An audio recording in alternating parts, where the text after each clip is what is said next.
आज स्टार्ट करते हैं इंटरनल कंबशन इंजन। इस पर आधारित कुछ प्रश्न सॉल्व करेंगे और उसका सॉल्यूशन बताया जाएगा। सो आप लोग ध्यान से देखिएगा और ये जो सारे क्वेश्चन जो कराए जाएंगे वे सब क्वेश्चन कोई ना कोई एग्ज़ाम में आए हुए हैं प्रीवियस ईयर में।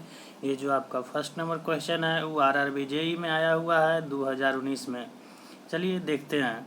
इन a 4 stroke engine the working cycle is completed in. तो 4 स्ट्रोक इंजन में जो वर्किंग साइकिल कंप्लीट करते हैं वह 2 रिवोल्यूशन ऑफ क्रैंकशाफ्ट से होता है।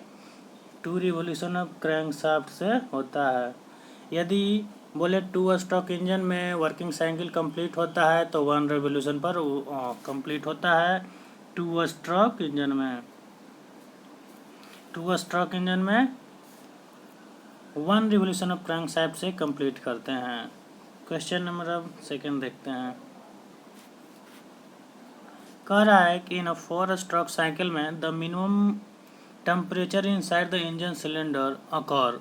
तो जो 2 स्ट्रोक हम लोग का इंजन होता है, इंजन सिलेंडर होता है, उसमें मिनिमम टेम्परेचर अकोर होता है। तो मिनिमम टेम्परेचर जो अकोर होता है वह अकोर होता है beginning of suction stroke. Beginning of suction stroke पर हम लोग का सबसे मिनिमम टेम्परेचर होता है।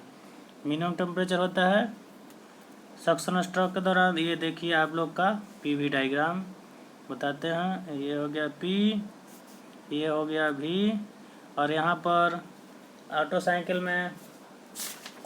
के अंतर्गत 2 रिवर्सिबल एडियाबैटिक प्रोसेस एंड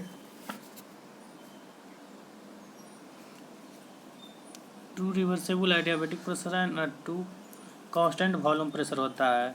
तो PV डायग्राम में 2 वॉल्यूम प्रेशर मतलब कि एक ये हो गया और एक ये हो गया, और T रिवर्सिबल एडियाबैटिक प्रेशर मतलब कि ये होता है और ये होता है। ये 1 होता है, ये 2 होता है, ये 3 होता है, ये 4 होता है।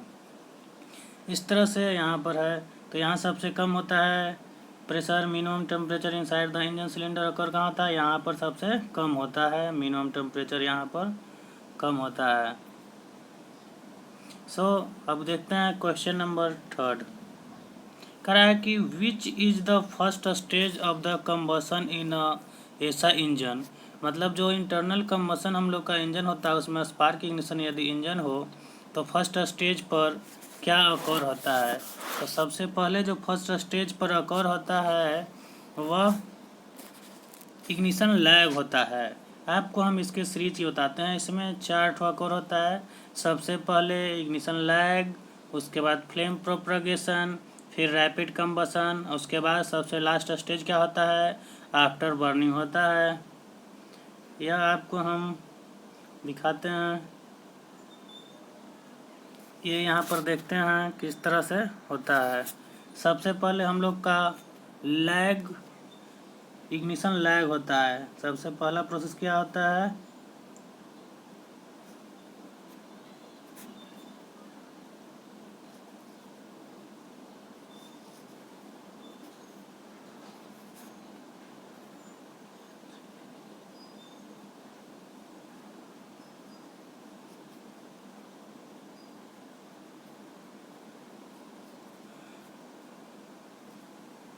सबसे पहले इग्निशन लैग अकर होता है। उसके बाद जो सेकेंड स्टेज में जो अकर होता है वह फ्लेम प्रोपगेशन अकर होता है। फ्लेम प्रोपगेशन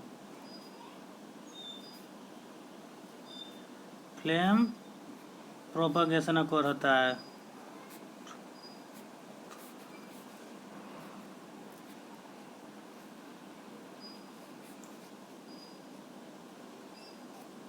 फ्लेम प्रोपगेशन अकर होता है।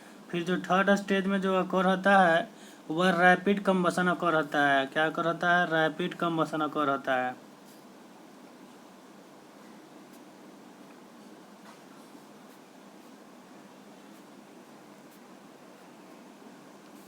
रैपिड कंबसन अकर होता है।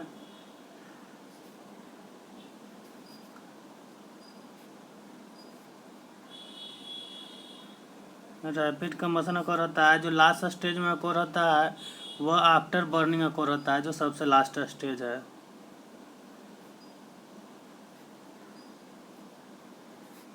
After burning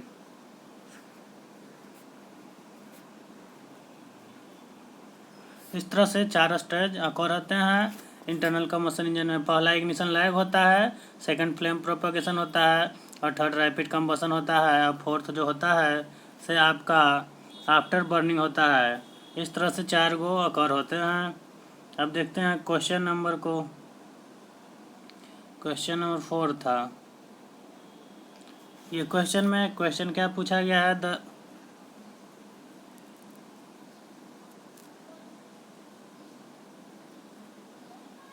which is the first stage of the combustion in a IC engine. तो इग्निशन लैग पहला स्टेज पर अकर हो जाएगा, ये आपका आंसर हो जाएगा। सेकंड यदि पूछ दे कि कौन सा सेकंड स्टेज पर होता है, फ्लेम प्रोपगेशन। थर्ड पूछ दे तो रैपिड कम्बशन, और फोर्थ पूछ दे तो आफ्टर बर्निंग। अब क्वेश्चन नंबर 3 देखते हैं। The ratio of the brake horse power to the indicated horse power of the IC engine is called.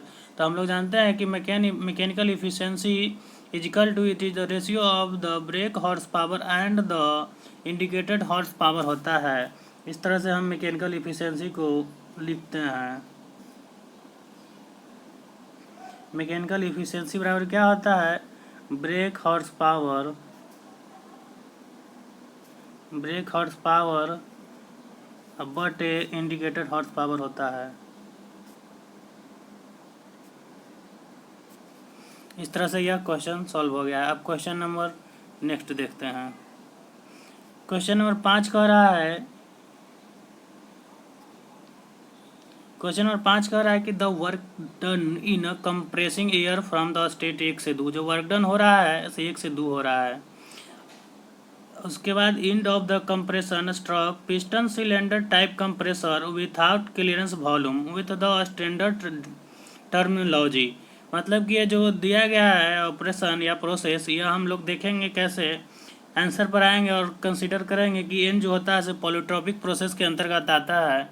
तो पॉलीट्रोपिक प्रोसेस में जब आता है तो वहाँ से हम लोग समझेंगे कि एन है, इसीलिए पॉलीट्रोपिक प्रोसेस का वर्क डन पूछ रहा है। तो यहाँ से हम लोग देखेंगे कि पॉलीट्रोपिक प्रोसेस में जो हम लोग पढ़े हैं एन बटे N minus 1 P1 bracket P2 के पावर n माइनस 1 बटे n माइनस 1 होता है। जो यहाँ पर होता है वही वाला उसके अपोजिट टर्म यहाँ पर ऊपर में होता है। सो ऑप्शन आपका बी सही है। अब क्वेश्चन नंबर नेक्स्ट देखते हैं। कह रहा है कि air standard auto cycle consist of the. तो एयर स्टैंडर्ड जो ऑटो साइकिल है हम लोग का वह कंसिस्ट करता है, और एयर स्टैंडर्ड ऑटो साइकिल को क्या बोलते हैं, कांस्टेंट वॉल्यूम साइकिल बोलते हैं, क्योंकि उसमें 2 गो रिवर्सेबल एडियाबेटिक प्रोसेस होता है और 2 गो कांस्टेंट वॉल्यूम प्रोसेस होता है। इसीलिए ऑटो साइकिल को कांस्टेंट वॉल्यूम प्रोसेस भी बोलते हैं। इस तरह से हम लोग डायग्राम बना लेंगे। इस तरह से देखिए होता है ये प्रोसेस, जिसी को बोलते हैं कांस्टेंट वॉल्यूम साइकिल। 1 होता है, 2 होता है, 3 होता है, 4 होता है। इसका यूज करते हैं ऑटो साइकिल का पेट्रोल इंजन के लिए, और जो डीजल साइकिल होता है उसका यूज करते हैं डीजल साइकिल का यूज करते हैं ऑटो साइकिल का यूज करते हैं पेट्रोल इंजन में, और डीजल साइकिल का यूज करते हैं डीजल इंजन में। क्वेश्चन नंबर 7 देख लेते हैं। क्वेश्चन नंबर 7 में यह बताया गया कि the air fuel ratio used in the normal operation of the IC spark ignition engine and the CI engine. मतलब कि जो नॉर्मल एयर फ्यूल रेशियो जो होता है ना है से हम लोग इक्वल यूज करते हैं, एक्सेस यूज करते हैं सीआई इंजन में, मतलब कि ज़्यादा excess amount of air use करते हैं सीआई इंजन में, and around the stoichiometric fuel air ratio जो होता है सो स्पार्क इग्निशन इंजन में यूज करते हैं। जो सीआई इंजन होता है उसमें थोड़ा ज़्यादा यूज करते हैं, और इक्वल अमाउंट में stoichiometric for the spark ignition engine के लिए यूज करते हैं। ऑप्शन ए आपका सही है। और जो होता है नेक्स्ट क्वेश्चन देखते हैं। क्वेश्चन नंबर 8 बोल रहा है कि सेलेक्ट द इनकरेक्ट स्टेटमेंट। तो यहाँ पर हम लोग स्टेटमेंट पढ़ेंगे। तो कह रहा है piston pin is use to connect the piston and the connecting rod. तो यह ऑप्शन सही है आपका। Piston ring are the present to prevent the gases of the combustion from the leakage out. सही बात है। जो पिस्टन रिंग लगा होता है पिस्टन के ऊपर वह लीकेज को प्रिवेंट करता है।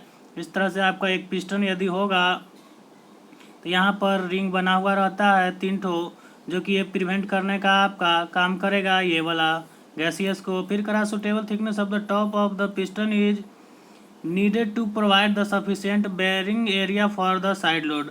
यह स्टेटमेंट आपका गलत है। यही आपका क्वेश्चन का आंसर ऑप्शन सी सही है, क्योंकि जो हम लोग ऊपर में जो थिकनेस प्रोवाइड करते हैं वह प्रेशर एंड टेम्परेचर को रेसिस्ट करता है। ये जो थिकनेस होगा यहाँ पर वह प्रेशर एंड टेम्परेचर को रेसिस्ट करता है, न कि लोड को। इसीलिए ऑप्शन सी आपका अकॉर्डिंग टू क्वेश्चन आंसर सही है।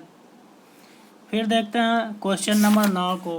क्वेश्चन नंबर 9 में क्या कहता है, कह रहा है कि for the same rated power and the same engine speed of the 2 stroke engine and the 4 stroke engine which of the following statement is correct. जो पूछ रहा है कि यदि दोनों का सेम रेटेड पावर है एंड सेम इंजन स्पीड है the 2 stroke and the 4 stroke engine में which of the following statement is correct है, कौन सा स्टेटमेंट आपका करेक्ट है। तो हम लोग जानते हैं कि heavier flywheel is required for the 2 stroke engine, यह स्टेटमेंट गलत है। हम लोग 2 स्ट्रोक इंजन में छोटा सा फ्लाईव्हील यूज करते हैं। Heavier flywheel is required for the 4 stroke engine, यह स्टेटमेंट सही है। 4 स्ट्रोक इंजन में हैवियर फ्लाईव्हील का यूज करते हैं। Mass of the flywheel should be same for the both the engine, 2 stroke और 4 स्ट्रोक इंजन के लिए फ्लाईव्हील का मास सेम होगा, कभी नहीं सेम हो सकता है, सो गलत स्टेटमेंट है। फिर कह रहा है कि mass of the flywheel depend upon the load on the engine, load पर डिपेंड नहीं करता है फ्लाईव्हील का जो मास होता है से। ऐसे इसमें एक सीरीज होता है, हम बता देते हैं आपका इंटरनल कंबशन इंजन में सबसे बड़ा जो 2 स्ट्रोक सबसे बड़ा जो फ्लाईव्हील होगा वह 4 स्ट्रोक डीजल इंजन में होगा। उसके बाद 4 स्ट्रोक पेट्रोल इंजन में, फिर 2 stroke diesel engine 2 stroke engine में। मतलब कि यही है 2 स्ट्रोक जो इंजन होता है उसमें सबसे छोटा फ्लाईव्हील होता है और उस 2 स्ट्रोक इंजन से बड़ा फ्लाईव्हील पेट्रोल इंजन में होता है, उससे ही बड़ा डीजल इंजन में होता है। इस तरह से 4 स्ट्रोक इंजन में सबसे आपका बड़ा होगा फ्लाईव्हील। फिर कह रहा है कि the major constituent of the fuel are, the major constituent जो फ्यूल का होता है उसमें हम जानते हैं कि कार्बन एंड हाइड्रोजन ही आता है, क्योंकि हम यदि मीथेन को भी लिखें तो इसमें भी कार्बन एंड हाइड्रोजन के ही मात्रा आता है। सो मेजर कंस्टिट्यूएंट क्या है, कार्बन एंड हाइड्रोजन है, कार्बन एंड हाइड्रोजन है। या इसी तरह से हम मीथेन को लिखें या फिर ये है, ये देखिए कोई भी यदि लिखेंगे तो उसमें कार्बन और हाइड्रोजन का ही एलिमेंट आएगा, उसके अलावा कुछ नहीं आएगा। सो देखते हैं अब आगे question number 12, internal combustion engine work on the. तो इंटरनल कंबशन जो इंजन होता है हम लोग का वह वर्क करता है, internal combustion engine work on the second law of thermodynamics. हम लोग जानते हैं कि सेकेंड लॉ ऑफ थर्मोडाइनमिक्स पर इंटरनल कंबशन इंजन वर्क करता है। और first law of thermodynamics zeroth law का से आपका टेम्परेचर का कॉन्सेप्ट मिलता है। क्या मिलता है, टेम्परेचर का कॉन्सेप्ट मिलता है। टेम्परेचर का कॉन्सेप्ट किससे मिलता है, जीरोथ लॉ से मिलता है। और फर्स्ट लॉ से हम लोग का इंटरनल एनर्जी के बारे में पता लगता है। इंटरनल एनर्जी बोले तो यू, इसके बारे में हम लोग पता करते हैं। सेकेंड लॉ से हम लोग इंटरनल कंबशन इंजन को ऑपरेट करते हैं। अब क्वेश्चन नंबर नेक्स्ट देखते हैं, कह रहा है कि which of the following factor contribute toward the detonation in an engine. और डिटोनेशन जो होता है प्रोसेस एक और होता है इंजन में, वह कैसे होता है। तो इंजन को ओवर हीटिंग होने से भी एक और होता है, हाई कंप्रेशन रेशियो के कारण भी एक और होता है, और यह लीन फ्यूल मिक्सचर के कारण भी होता है। लीन फ्यूल मिक्सचर का यूज करते हैं उसके कारण भी हम लोग का डिटोनेशन एक और होता है। So all of the option are correct है और ऑप्शन आपका डी सही आंसर हो जाएगा।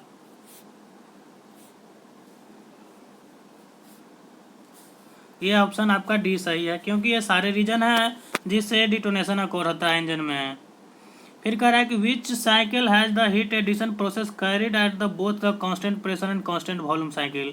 कौन सा ऐसा प्रोसेस है जिसमें हम लोग कैरिड आउट करते हैं, कांस्टेंट प्रेशर पर भी हीट का एडिशन करते हैं एंड कांस्टेंट प्रेशर पर भी हीट का एडिशन करते हैं एंड कांस्टेंट वॉल्यूम पर भी हीट का एडिशन करते हैं।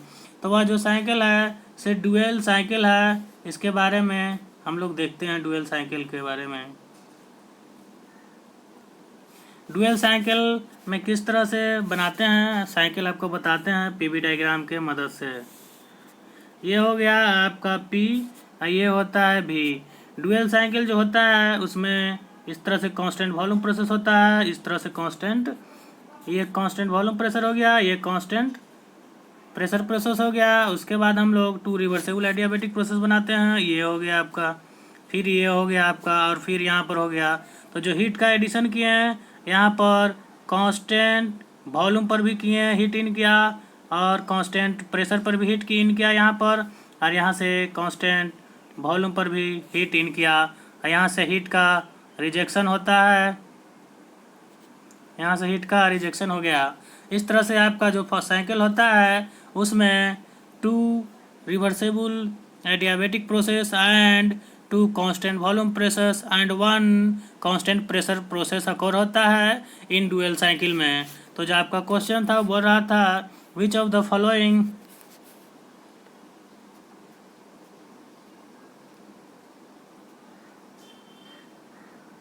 आपका जो क्वेश्चन था वह बोल रहा था कि which of the following cycle has a heat addition process carried at the both the constant pressure and constant volume. तो डुअल साइकिल आपका हो जाएगा आंसर। आपको दिखा दिए हैं डायग्राम से। अब जो आता है the working cycle in case of the 4 stroke engine is completed number of revolution. तो हम लोग जो जानते हैं कि वर्किंग साइकिल जो हम लोग कंप्लीट करते हैं 4 स्ट्रोक इंजन में वह कंप्लीट होता है 2 revolution of crankshaft, 2 revolution of crankshaft. इससे पहले भी एक क्वेश्चन देखिए रिपीट है जो कि एसएससी जेईई 2018 में भी आया था और एमपी सब इंजीनियर के भी आया है 2016 में मॉर्निंग शिफ्ट में। सो ये सेम क्वेश्चन रिपीट है। The working cycle in case of the 4 stroke engine is completed in the 2 revolution of crankshaft. यदि 4 स्ट्रोक की जगह पर 2 स्ट्रोक दे देगा तो 1 रिवोल्यूशन में कंप्लीट होता है। क्वेश्चन नंबर 16 देखते हैं। बोल रहा है कि why the study of air standard cycle is process. मतलब कि हम लोग एयर स्टैंडर्ड साइकिल को ही मानकर क्यों स्टडी करते हैं, इसका क्या रीज़न है। तो रीज़न है भाई यही पूछ रहा है। हम लोग इसलिए स्टडी करते हैं एयर स्टैंडर्ड साइकिल को ही प्रोसेस हुए क्योंकि to simplify the analysis of the IC engine, IC engine को एनालिसिस करने में बहुत ही ईजी होता है, इसीलिए हम लोग air standard cycle is process करते हैं। ऑप्शन ए सही है। फिर कह रहा है कि इन साइकिल में the heat rejection is rejected. यदि कोई साइकिल है तो उसमें हीट रिजेक्शन कहाँ पर होगा। तो ये जो क्वेश्चन है पूर्णतः गलत है, जो कि इसके बारे में जब आया था एसएससी जेईई 2018 में तो आंसर बोला गया कि नो करेक्ट आंसर है, क्योंकि इसमें मेंशन नहीं किया गया है कि यह कौन सा प्रोसेस है, ऑटो साइकिल है या फिर डीजल साइकिल है या फिर डुअल साइकिल है। यदि इसको ऑटो साइकिल हम मानते हैं तो ऑटो साइकिल मानने पर हम लोग जानते हैं कि ऑटो साइकिल में 2 reversible adiabatic process and 2 constant volume process होता है। तो इस तरह से हम लोग इसको यदि करें, इस तरह से यदि हम लोग बनाते हैं पीवी डायग्राम के मदद से, तो यहाँ पर देखिए बोल रहा है यदि ऑटो साइकिल यहाँ पर मेंशन कर दे, इन साइकिल ऑटो मेंशन कर दे तो कह रहा है कि हीट रिजेक्टेड कहाँ पूर्ण होगा। तो यह जो होता है कांस्टेंट वॉल्यूम पर हो जाएगा। इस तरह से ऑप्शन आपका ये सही हो जाएगा, लेकिन यह मेंशन नहीं किया था इसीलिए इसको एसएससी जेईई ने आंसर नो करेक्ट दिया था। Next question, the following volume in the metre cube of the air is required for the consuming 1 litre of fuel by the 4 stroke engine. यदि 4 स्ट्रोक इंजन है तो कह रहा है कि एक वॉल्यूम दिया है 1 metre cube of the air is required for the consuming the 1 litre of fuel by the 4 stroke engine. तो 1 लीटर यदि हम लोगों के पास फ्यूल है तो उसमें कितना मतलब कि वॉल्यूम रिक्वायर्ड होगा, तो वह 9 से 10 हो जाएगा। फिर क्वेश्चन नंबर 19 देखते हैं। Which of the following gases is used as a working medium in air standard cycle. यह क्वेश्चन 2018 में भी एसएससी जेईई में आया है और 2020 में भी आया है। कह रहा है कि used as a working medium in air standard cycle. तो एयर स्टैंडर्ड साइकिल में जो वर्किंग मीडियम जो हम लोग का होता है वह परफेक्ट गैस का यूटिलाइज करते हैं, परफेक्ट गैस का यूटिलाइज करते हैं एयर स्टैंडर्ड साइकिल में। फिर करा the mean effective pressure of an engine denotes. Mean effective जो प्रेशर होता है इंजन में वो क्या डिनोट करता है। तो मीन के मतलब हम लोग समझते हैं कि मीन के मतलब क्या होता है, एवरेज होता है। एवरेज होता है मीन के मतलब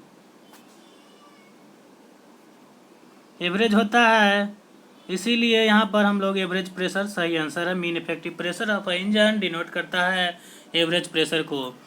फिर कह रहा है कि increasing the compression ratio beyond a certain limit result to. यदि हम लोग कंप्रेशन रेशियो को इंक्रीज करेंगे, यदि कंप्रेशन रेशियो को हम लोग इंक्रीज करेंगे बियॉन्ड द लिमिट के बाद, तो इंजन में नॉकिंग अकोर होने लगता है, क्योंकि हम लोग वहाँ अभी इससे पहले वाला क्वेश्चन में रिपीट हुआ है कि कंप्रेशन रेशियो को इंक्रीज करने से नॉकिंग अखोर होता है। सो ऑप्शन बी सही है। फिर यहाँ पर ऑप्शन दिया है कि if the temperature of intake air in IC engine is lowered it's efficiency, यदि आईसी इंजन का जो इनटेक टेम्परेचर है वह लोअर होगा तो उसका इफिशियंसी पर क्या प्रभाव पड़ेगा। तो इफिशियंसी इंक्रीज कर जाएगा, क्योंकि जब जो लोअर टेम्परेचर होगा तो जो सिलेंडर के अंदर जो एयर इंटर करेगा वह एक्सेस एयर करेगा, ज़्यादा इंटर करेगा जब टेम्परेचर लो होगा इनटेक एयर का। सो कंप्लीट बर्निंग होगा, अच्छी तरह से जलन होगा सिलेंडर के अंदर, इसीलिए इंक्रीज कर जाएगा इफिशियंसी। यहीं पर यदि क्वेश्चन ये दे दे कि हम लोग इनटेक टेम्परेचर को हायर कर देते हैं, लोअर के जगह हायर यदि कर दे तो इफिशियंसी डिक्रीज करने लगता है, क्योंकि यदि टेम्परेचर ज़्यादा होगा तो इंजन सिलेंडर में बहुत कम एयर जाएगा और इसे अनकम्प्लीट मतलब कि इनकम्प्लीट बर्निंग होगा। सो लोअर देगा तो इफिशियंसी इंक्रीज कर जाएगा और हायर देगा तो डिक्रीज कर जाएगा। इसमें लोअर दिया है, इसीलिए ऑप्शन ए सही है। The fuel air ratio in a petrol engine fitted with the suction carburettor operating with dirty air filter as compare to the clean filter. कह रहा है कि द फ्यूल एयर रेशियो जो है पेट्रोल इंजन में वो fitted with the suction carburettor operating with the dirty air filter as compare to the clean filter will B.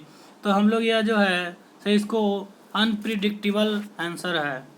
Unpredictable मतलब कि हम लोग ज्ञात नहीं कर सकते हैं। क्वेश्चन नंबर नेक्स्ट देखते हैं 25 देखते हैं। All the process in the air standard cycle are assume to.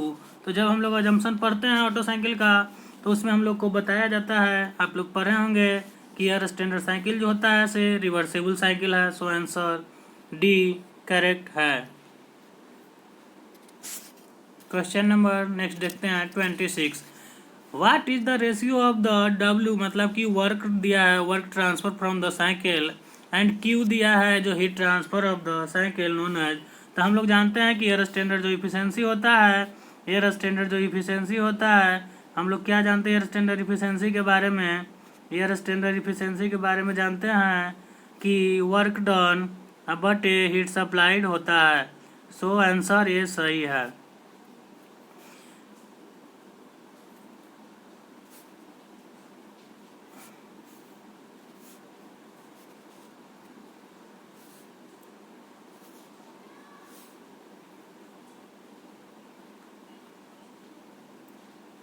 देखिए यहाँ पर दिया हुआ है for the same operation operating maximum pressure and temperature which cycle will have the highest efficiency. यदि यहाँ पर सेम ऑपरेटिंग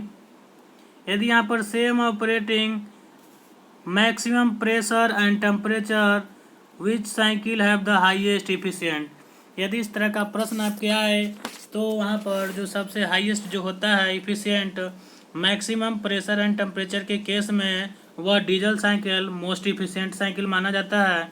यदि यहीं पर same operating maximum pressure and temperature के जगह पर दे देवे कि सेम ऑपरेटिंग कंप्रेशन रेशियो पर हीट का एडिशन हो रहा है या रिजेक्शन हो रहा है तो auto cycle most efficient cycle माना जाता है।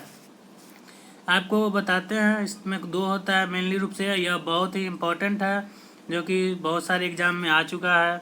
सो आप लोग देखिए एक बार, सेम प्रेशर एंड टेम्परेचर पर जब हीट का एडिशन होगा तब, और जब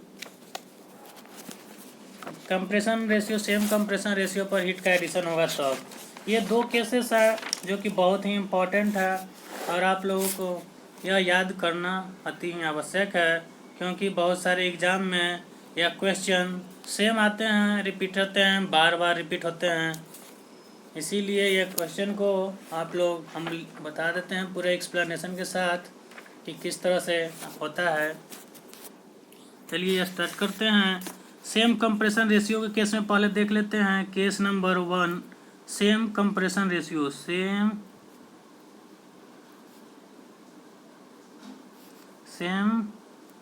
compression ratio, same compression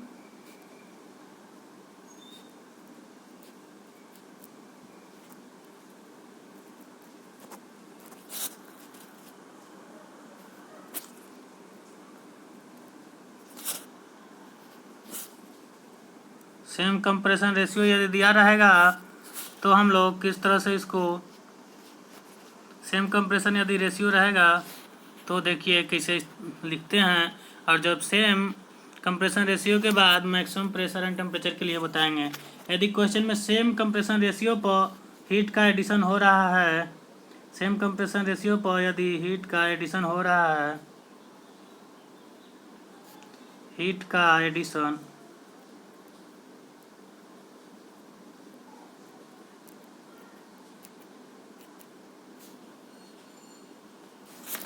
heat का एडिशन यदि हो रहा है, हीट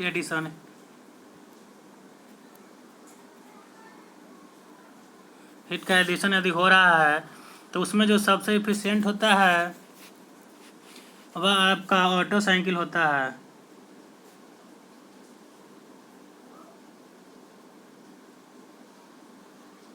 ऑटो साइकिल सबसे इफिशिएंट होता है। उसके बाद जो इफिशिएंट होता है डुएल होता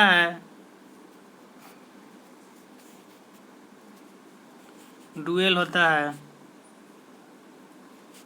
और उसके बाद जो आता है हम लोग का एक साइकिल, वह है डीजल साइकिल, जो कि सबसे मतलब कि कम इफिशिएंसी देता है जब सेम कंप्रेशन रेशियो पर करते हैं। डीजल साइकिल है। इस तरह से हम आप लोगों को बता दिए हैं। सेम कंप्रेशन रेशियो पर यदि हीट का एडिशन होता है तो ऑटो साइकिल मोर इफिशिएंट साइकिल है, उसके बाद डुअल साइकिल, तब डीजल साइकिल। यदि यही कहा कि सेम कंप्रेशन रेशियो पर हीट का रिजेक्शन होगा, हीट रिजेक्शन के भी केस में सेम होता है, ऑटो साइकिल मोर इफिशिएंट होता है, उसके बाद डुअल तब डीजल। लेकिन एक सेकंड केस आता है जिसमें मैक्सिमम टेम्परेचर पर हीट का एडिशन होगा या मैक्सिमम टेम्परेचर पर प्रेशर पर हीट का एडिशन होगा। उस केस में diesel cycle is the most efficient cycle होता है। Case number 2।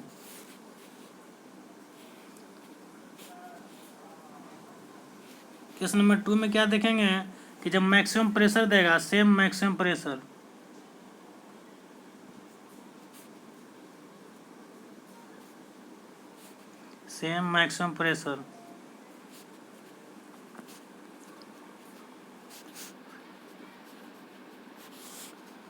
सेम मैक्सिमम यदि प्रेशर देगा, सेम मैक्सिमम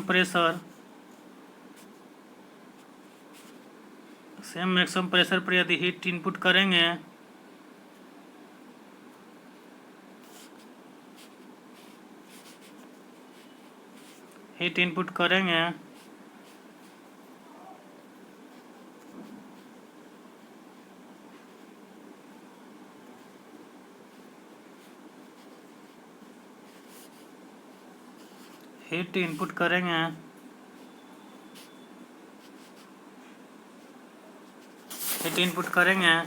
तो वहाँ पर जो आप लोगों का हो जाएगा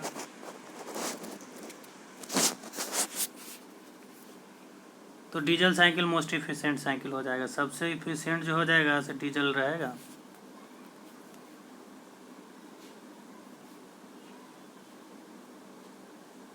डीजल साइकिल मोस्ट इफिशिएंट होगा। उसके बाद जो आपका आएगा से डुअल साइकिल आएगा। उससे भी जो इफिशिएंट साइकिल होगा सो ऑटो साइकिल रहेगा। सबसे मैक्सिमम प्रेशर या टेम्परेचर पर ऐड करेंगे तो ऑटो साइकिल होगा। यही सेम कंडीशन दोनों केस में लागू होगा। जब सेम मैक्सिमम प्रेशर टेम्परेचर पर हो, सेम मैक्सिमम प्रेशर के केस में भी सेम केस होगा, सेम मैक्सिमम टेम्परेचर पर भी हीट का एडिशन होगा, तो वही diesel cycle most efficient cycle होगा। इसके बाद नेक्स्ट लेक्चर में अपलोड करेंगे video. Thank you for watching.